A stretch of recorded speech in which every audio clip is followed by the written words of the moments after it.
The case management conference is in the matter of CFI 45/2022 and is being held before Her Excellency Justice Maha and Mheiri. The claimant is represented by Sol International and the lead counsel is Sarah Malik, and the defendants are represented by Clyde & Co and the lead counsel is Edward Kemp. Thank you very much. Thank you. Who wants to proceed first? Your Excellency, it's entirely a matter for you. If you'd like to hear from us as a claimant, I'm happy to go ahead first.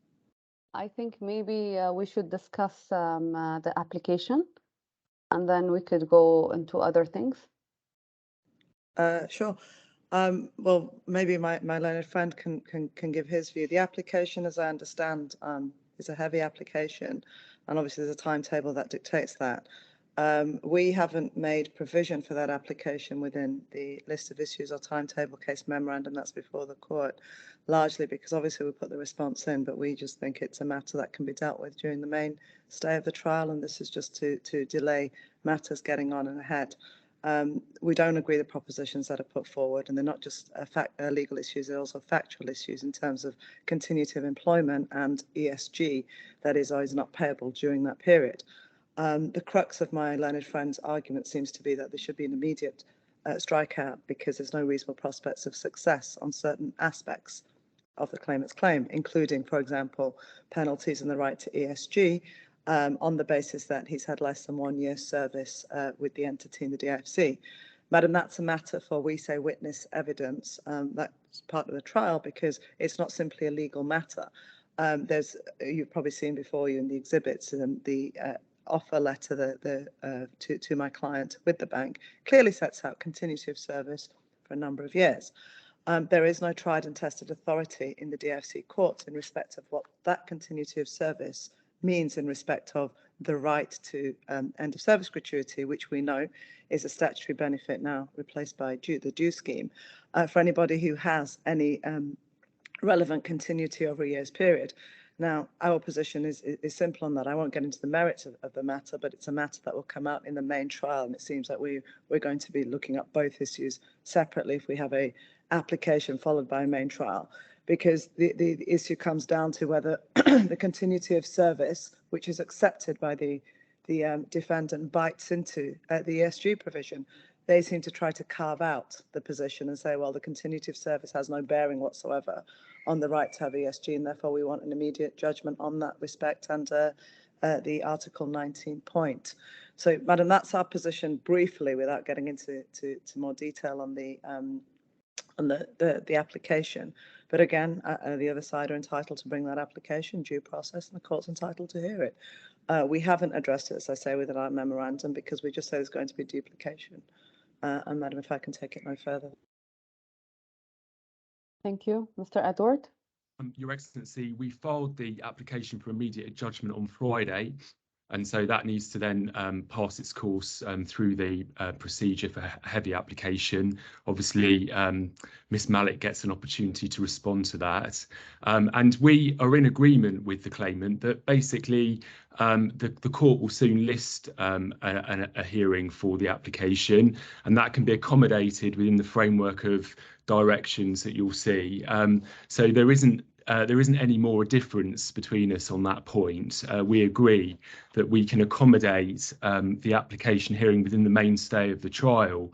However, our position would be that we push back the deadlines for production and the other directions, including witness statements, by just 1 month to allow for that to happen. So we're not seeking to kick all of the directions into the long grass and inordinately delay the trial, because as Ms Malik has rightly said, the application is only in respect of part of the claim that we seek immediate judgment. We disagree with her as to whether it descends into factual matters for trial. That's obviously a point she's entitled to take in response to the application, but ultimately that point is to be addressed at the immediate judgment application hearing in due course. Your Excellency, there isn't such a difference between the parties anymore as to how that can be accommodated within the mainstay of the trial. I hope that assists on that. I'm grateful, Your Excellency. Then what seems to have happened is they've changed their position, and that might explain their recent list of issues, because initially there was the immediate application one. They wanted that to be heard, and that went into early next year, and the main trial was pushed over till the end of next year. But if my learned friend is on the same page that immediate application, number one, shouldn't trump the main trial, which should be able to kind of go ahead, and my client's waited a long time. And secondly, it doesn't push the timetable to any degree, any relevant degree, then we have in principle no objection to that. So you would be able to agree on a CMC order in that regard? Your Excellency, we ought to be able to. We took the claimant's framework for directions, which is in the CMC bundle, but we simply pushed back the deadlines by a month, as I've said. The only point of disagreement, I think, between the parties, and I don't know what Ms Malik's current position is, but it's as to the likely hearing length. Ms Malik says that the trial length would be 2 to 3 days. However, what we have 8 witnesses for the defendants and 4 witnesses for the claimant. So with the best will in the world, that's simply not a realistic estimate for the trial. We put it at 5 to 6 days. And we suggest that's much more realistic when you've got 12 witnesses, 2 lever arch files of documents. And we would suggest that the case is listed for a window for that period. Obviously, the precise hearing length can be revisited at the pre-trial review. By that time, obviously, the immediate judgment application would have been determined.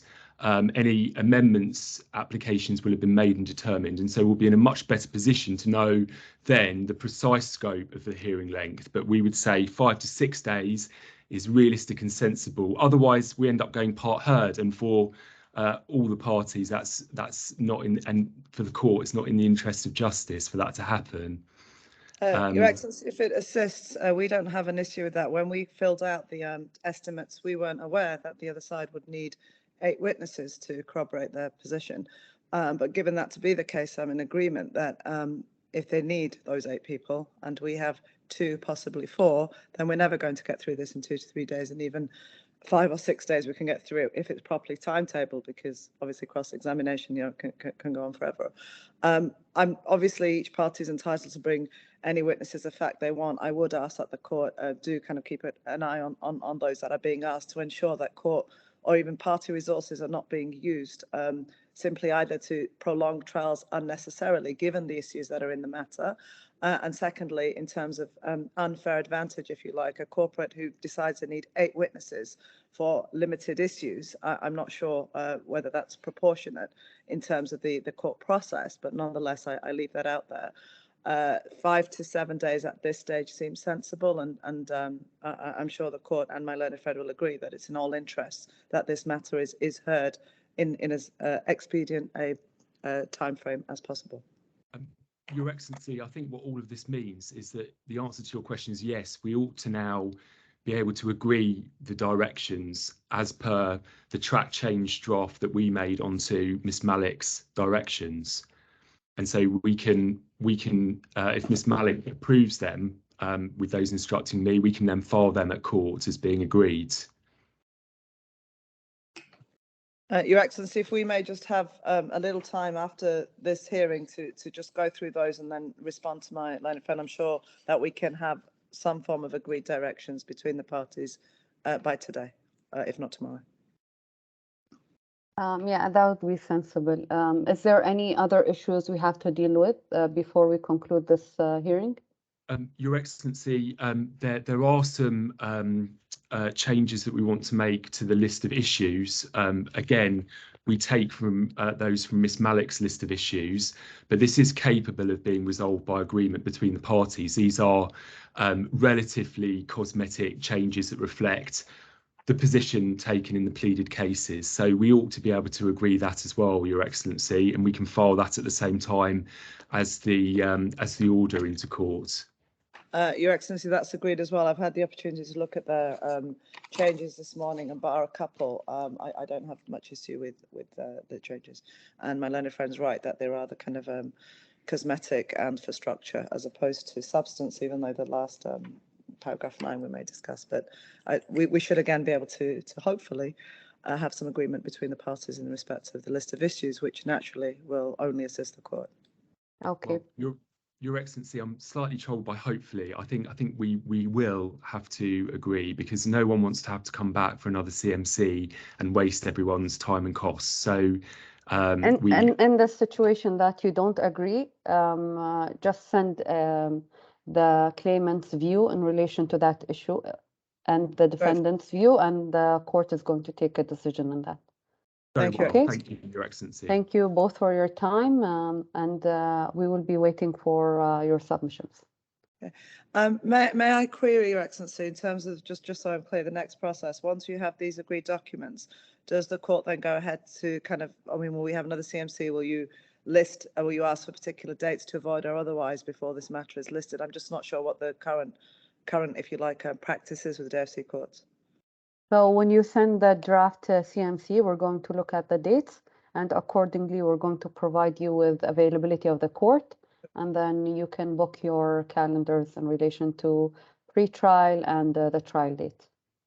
I'm grateful for the clarification. Thank you, Okay. Your Excellency.